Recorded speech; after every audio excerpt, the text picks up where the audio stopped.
earlier in development, we had a closed alpha where we mainly just wanted to focus on sort of like how does moving the boat feel.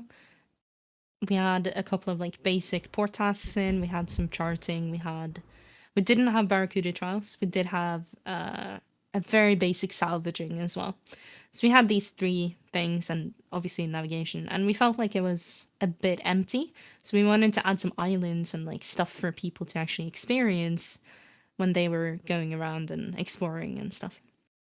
And so we added three small islands randomly around, so like near Tutorial Island, Port Sarim, and Musa Point, like around those places.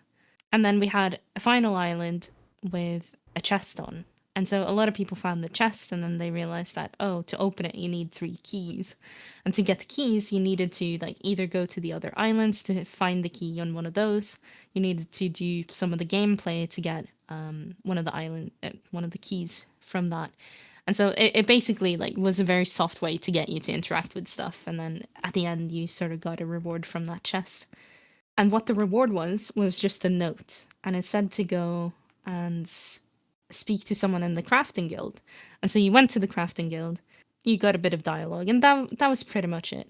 But we knew that this would probably, like, if it was put on the beta worlds, which was our intention at the time, we fully expected someone to kind of grab the cache and leak it, as in they would be able to see sort of like all of the game data without being able to sort of play it themselves. And they would be able to read through that and see, like, they might not, understand what happens when they read the note or whatever, but they might be able to see the note's name. And the note's name was something along the lines of EOC plans. but that would be such a troll for the people like stealing that cash, right? But Yeah. for the people actually doing the alpha, they would have seen that upon talking to the crafting instructor about this, he would talk about how this crafting guild used to be booming and now everyone only comes here for his bank, and so he wants to create this evolution of crafting so that people will actually use his guild. And it was all just like one big Easter egg troll type thing. And I'm sad it never got to see the light of day Oh in my that God. sense. But at the same time, maybe the community isn't quite at that stage at the moment where that would be acceptable to joke about anyway. But No, that's 100% acceptable to joke about. That's hilarious. I think what would be so funny is to actually just Jagex make fun of themselves in a way and introduce a quest. I mean, I loved the like frog quest in Varlamore, just so silly and quirky it's and stuff. amazing. But like, imagine just having a quest that's also just charming and funny and just this like I'm just imagining the whole quest is about like some dark force in the world that's like trying to install EOC, and then we're like, what's EOC? Like, what is this? Like some conspiracy going on. Like the twirling mustache people are trying to implement EOC or something like that, and we have to defend against it. Like, what can we do? Something charming like that would be funny, but Yeah.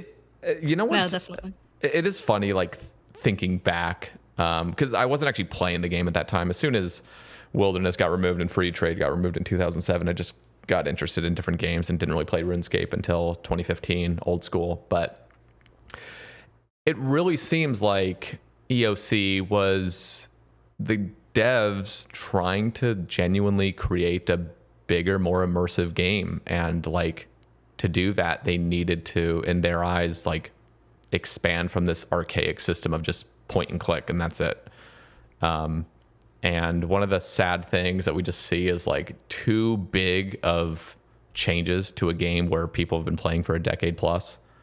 It just doesn't go down well. Like you can't have these massive overhauls to things, especially overhauls, not just additions, but overhauls to previous systems. So with an update like sailing, it's obviously not the same thing because this is just purely an addition. And obviously you guys are being extremely careful about the balancing across the game and making it still interwoven. But this is something I'll just bring up. Like, I've heard of things like massive reworks to smithing, for example, or where it would become basically unrecognizable. Some of the pitches on Reddit I've heard over the years and stuff like that. And ultimately, even though some things like that might make sense with these big overhauls to the game, ultimately I think it's actually going to just be a huge detriment to the game, because it's too much, and there's so many players that are, they kind of play on and off, and they don't want to log into a game that's just like, what is going on? What is all this unfamiliar stuff? Like, this isn't what I wanted to log into. I didn't want to have to relearn how to do this entire skill or whatever. We just are playing patchscape, where like everything is just a bunch of just, hundreds of devs over the years, like just creating stuff, and everything is just a patch upon a patch upon a patch, and some of the time the update won't land, or it'll just cause some imbalances, and then maybe worst case scenario you have to make like an alteration, like the blowpipe nerfs and nerfs like that. But it seems like massive overhauls never land with this sort of community, and I want to hear like your thoughts on just updates in general, and when things are too big in scope, or is that a detriment in your eyes? I think I very much agree with what you're saying, really. Going back to EOC, like, in my eyes, the problem that they had was they were trying to expand into a direction that their existing player base didn't like. And so what they had was a game that where they basically alienated their core fans. Like, the people who loved the game the most started not liking it anymore. And that's a big problem. Like, you might appeal to a different target audience, but you've kind of lost the trust from the people who that you had already. Which is, for a subscription-based game in particular, a big problem. That was absolutely a mistake. On the bright side, I'm not sure if old school RuneScape would have happened if it wasn't for that. So, like, maybe there's a silver lining there. It clearly showed this need almost for things to go back to the basics. You want simpler things, and that's sort of the fundamentals that old school is based upon. And so I think that is something that is easy to lose track of sometimes. As a designer, you kind of always want your new thing to be shiny and really clever and thought out, right? When really a lot of the things in the game actually benefit from simplicity. This is something we've seen a couple of times where, like, something comes in, even if it's a patch, as you say, like a new update building on something old, like forestry, for example, was way too complicated when it first came out. There was way too much stuff going on, and people were confused and felt like they had to learn how to do woodcutting. That was just too much at once, I think. And so while a lot of the ideas were coming from the right place, it didn't work the way it was intended. And so that's a really difficult balance, I think, that we have to be very cautious of going forwards. And I think with sailing in particular, that is a learning that sort of we've had.